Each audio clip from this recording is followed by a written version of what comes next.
தான் நாங்கள் ஆமோதிப்போம். அரசியல் நீதியாக நீங்கள் பேசினால் அதுக்கு தகுந்த பதில் கொடுக்கப்படும். தவறுதலாக தனி நபர் விமர்சனம் செய்தால் உங்களை போல் 10 மடங்கு எங்களால் பேச முடியும்.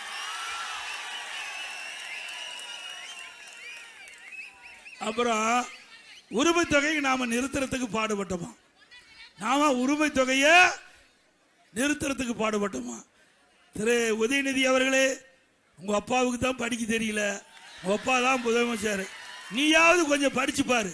2021ஆம் ஆண்டு அதிமுக தேர்தல் அறிக்கை, உங்க தேர்தல் அறிக்கை வெளியிடத்திற்கு முன்பு 1 மணி நேரத்துக்கு முந்தைய அதிமுக தேர்தல் அறிக்கை 2021 நாங்கள் வெளியிட்டோம்.